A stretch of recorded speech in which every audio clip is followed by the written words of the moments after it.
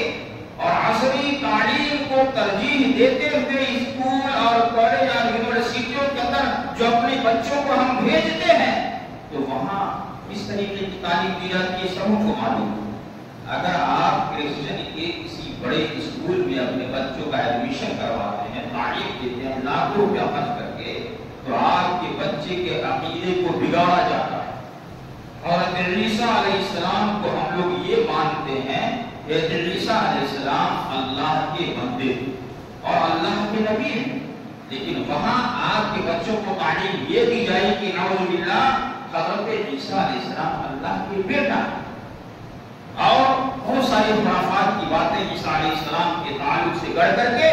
آپ کے بچوں کی ذہن میں یہ بات ڈالی جائے گی، اور آپ کے بچے جب بڑی عمر کو پہنچیں گے تو ان کا عقیدہ یہی ہوگا کہ عیسیٰ علیہ السلام بھی خدا ہیں، عیسیٰ علیہ السلام بھی اللہ ہیں، عیسیٰ علیہ السلام اللہ کے بیٹا ہیں. یہ عقیدہ لے کر معاشرے کے لوگوں کو بربلانے کی کوشش کریں. آپ کسی غیر مسلم کے اسکول میں اپنے بچوں کا ایڈمیشن لیتے ہیں، لیجیے، لیکن آپ کے بچوں کے عقیدے کو مشرکانہ عقیدہ بنایا جائے. بہت ساری ویڈیوز آپ لوگ دیکھے ہوں گے واٹس ایپ پر، فیس بک پر، کہ صبح صبح دعائیہ کلمات جو ہم لوگ اپنے بچوں کو دیتے ہیں. ہر اسکول کے اندر یہ نظام ہے، اور وہاں سوریہ نمسکار کرایا جاتا ہے، سورج کی پوجا ہوتی ہے، ہاتھ جوڑ کر ان کے سامنے کھڑا ہونا پڑتا ہے. شرکیہ کلمات اس کے اندر ہمارے بچوں سے، مسلم بچوں سے بلوایا جاتا ہے. ابھی آپ کے سامنے 15 اگست یا اس کے علاوہ 26 جنوری کا موقع ہو یا گانے بگانے وہ سالانہ پروگرام وغیرہ اسکول کے اندر ہوتا ہے، تو خاص طور پر آپ کے جو مسلم بچے جو ایکٹیو ہیں، جو تیز ہیں، جو ذہین ہیں، جو خوبصورت ہیں، ان بچوں سے اسٹیج پر منچ پر ڈانس کروایا جاتا ہے.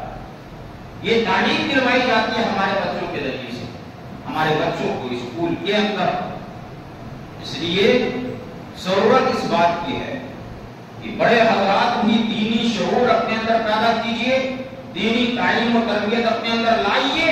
اور اپنے بچوں کی بھی دینی تعلیم و تربیت اسی انداز میں کیجئے. آپ اپنا قیمتی وقت نکالیے. بچے جب اسکول سے آئیں تو اپنا فرصت قیمتی وقت اپنے گھر میں بیٹھ کر اپنے بچوں کے سامنے بیٹھیے، ان کو کچھ تاریخ کی باتیں بتائیے، نبی کی سیرت اس کو بتائیے، صحابہ کرام کی قربانیاں ان کے سامنے پیش کیجیے، صحابیات کی قربانیاں اپنے بچے اور بچوں کے سامنے پیش کیجیے، دینی مسائل ان کے سامنے پیش کیجیے، تاکہ ہمارے بچے کا ذہن ایک دینی ذہن بنے. اگر ہمارے بچے کو لوگ برہلانے کی کوشش کرے، غلط راستے پر ڈالنے کی کوشش کرے، تو ہمارا بچہ غلط راستے پر، غلط جگہ پر نہ چل سکے، نہ جا سکے. تو علم دین حاصل کرنے کے ساتھ ساتھ اپنے بچوں کی تعلیم اور تربیت اپنے گھر میں بیٹھ کر کے، یہ آپ کی ذمہ داری ہے، گارجین حضرات کی ذمہ داری ہے، والدین کی ذمہ داری ہے، گھر کے بڑے بزرگوں کی ذمہ داری ہے کہ اپنے بچوں کو اس فتنے کے دور میں کس طریقے سے بچایا جائے اور اس کا ذہن دینی ذہن کیسے بنایا. نبی کے زمانہ مبارکہ کے اندر کس طریقے سے تعلیم و تربیت کا اہتمام تھا، انتظام تھا. اور جب قرآن مجید کا مطالعہ کریں گے، سورہ لقمان کو پڑھ ڈالیے. حضرت لقمان علیہ السلام نے اپنے بیٹے کو بلا کر جو سب سے پہلی نصیحت کی تھی وہ یہی تھی کہ اے میرے بیٹے، میں دنیا سے تو چلا جاؤں گا، لیکن یہ یاد رکھو اپنی زندگی کے اندر کبھی شرک نہ کرنا، کیونکہ شرک بہت بڑا ظلم ہے. دوسرے موقع پر لقمان علیہ السلام بیٹے کو بلاتے ہیں، پھر نصیحت کرتے ہیں، بیٹا اپنی زندگی کے اندر نماز کو قائم کرنا، نماز کی پابندی کرنا، نماز کو کبھی ترک نہ کرنا، نماز کو کبھی چھوڑنا نہیں، اللہ رب العالمین کی عبادت سے دور نہ ہونا، اور لوگوں کو بھلائی کا حکم دینا، خیر کی تعلیم دینا، خیر کا حکم دینا، اچھی باتیں لوگوں کو بتانا اور برائیوں سے منکر چیزوں سے لوگوں کو روکنے کی کوشش کرنا۔ اور ساتھ ہی ساتھ اگر زندگی کے اندر کوئی مصیبتیں آ جائے تو ان مصیبتوں کو برداشت کرتے ہوئے اس کے اوپر صبر کرنا۔ لقمان علیہ السلام اپنے بیٹے کو نصیحت اس انداز میں کرتے ہیں۔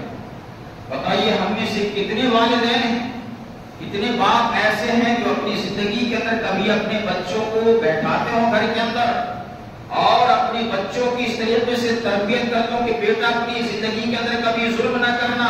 شرک نہ کرنا، کبھی پاپ نہ کرنا، بیٹا میں دنیا سے چلا جاؤں گا، نماز کبھی ترک نہ کرنا، بیٹا معاشرے کے لوگوں کو خیر کی تعلیم دینا، بھلائی کی تعلیم دینا، معاشرے کے لوگوں کو برائیوں سے روکنا، شرک سے روکنا، بیٹا زندگی کے اندر مصیبت آ جائے اس مصیبت کو برداشت کر لینا اور اس کے اوپر صبر کر لینا۔ کتنے والدین ہیں؟ نہیں ہے۔ لیکن لقمان علیہ السلام نے اپنے بیٹوں کی تعلیم اور تربیت کا انتظام اپنے گھر میں ہے۔ تو یہ قرآن مجید کے ذریعے سے ہمیں یہ سبق ملتا ہے کہ ہم مسلمانوں کو بھی گالی بگاہے اور اس فتنے کے دور میں خاص طور پر ہم کو دینی تعلیم کا ماحول اپنے گھر کے اندر، اپنے دروازے پر، اپنے پریوار کے بیچ میں، دوست و احباب کے بیچ میں، خیش و قریب کے نزدیک آپ کو دینی ماحول بنانا ہے۔ اگر ہم یہ چاہتے ہیں کہ ہماری دنیا کی زندگی خوشحال اور خوشگوار ہو، اچھی زندگی ہو، تو دینی تعلیم سے بھی اپنے بچوں کو جوڑنا لازمی اور ضروری ہے۔ ایک موقع پر حضرت عبداللہ بن عباس رضی اللہ عنہ فرماتے ہیں کہ میں وسلم کے پیچھے سواری پر موجود تھا، بیٹھا ہوا تھا۔ اللہ کے نبی اپنی سواری پر ہمیں پیچھے بیٹھا دیا اور کہا کہ عبداللہ بیٹے میں تجھے چند نصیحتیں کرنا چاہتا ہوں جو بہت ہی فائدے مند ہے۔ اگر تم اس نصیحتوں کو قبول کرو گے، مان لو گے، اس پر عمل کرو گے تو اللہ رب العالمین کے نزدیک تم کو بہت ہی نفع ملنے والا، بہت ہی فائدہ ہونے والا۔ سب سے پہلی نصیحت جو یہ کرتے ہیں ہمارے نبی عبداللہ بن عباس سے کہ احفظ اللہ یحفظک، تم اللہ کے دین کی حفاظت کرو، اللہ تمہاری حفاظت فرمائے۔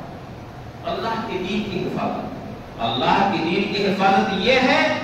کہ اللہ کی کتاب قرآن مجید، نبی کے فرامین احادیث نبویہ، جو اسلام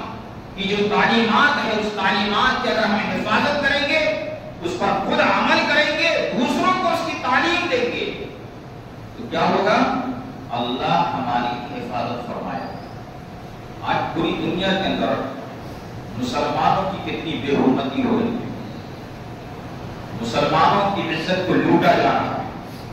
ان کی بہو بیٹیوں کی عزت داؤ پہ لگی ہوئی، پوری دنیا کے اندر یہ ماحول بنا ہوا۔